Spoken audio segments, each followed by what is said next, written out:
প্রতি বছরের মতো এবছরও মাঘী পূর্ণিমার পূর্ণ লগ্নে উত্তর দিনাজপুর জেলার কালিয়াগঞ্জে শ্রী কলোনি লোকনাথ মন্দিরে বাৎসরিক মহামিলন উৎসবের আয়োজন করা হলো। শ্রী কলোনি বাবা লোকনাথ মন্দিরে পুজো এবছর 35তম বছরে মহামিলন উৎসব অনুষ্ঠিত হলো। এদিন শোভাযাত্রা শেষে লোকনাথ বন্দনা ঘিরে পুজো আর্চা এবং বিশ্বশান্তি মহাযজ্ঞ অনুষ্ঠিত হয়। সন্ধ্যায় মহাপ্রসাদ বিতরণ এবং ধর্মীয় সাংস্কৃতিক অনুষ্ঠানের আয়োজন করা হয়েছে। লোকনাথ মন্দিরের বাৎসরিক মহামিলন উৎসবকে ঘিরে মন্দির প্রাঙ্গণে প্রচুর ভক্তের ভিড় হয়। পুজো কমিটির সদস্য মাধাই পাল জানান, এবার 35তম আমাদের এই শ্রী কলোনি লোকনাথ বাবার মহোৎসব আমরা পালন করছি এবং প্রতিবারের ন্যায় মাঝে একবার একটু ছোট করে হয়েছিল, এবার আমরা পুনরায় আগের মতো করেই শুরু করছি।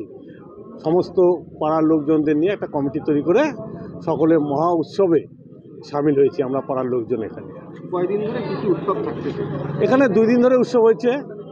গতকাল পতাকা উত্তোলনের মাধ্যমে আমাদের উৎসব শুরু হয়েছে।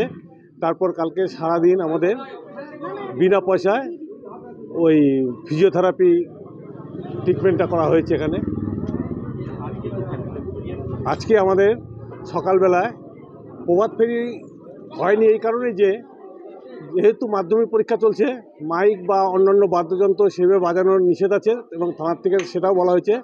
সেই জন্য আমরা এই পাড়ার কিছু মহিলা এবং আমাদের এই সমস্ত কর্মীরা নিয়ে আমরা ঘাটের থেকে জল নিয়ে এসে বাবার পাদুকাতে দিয়েছি।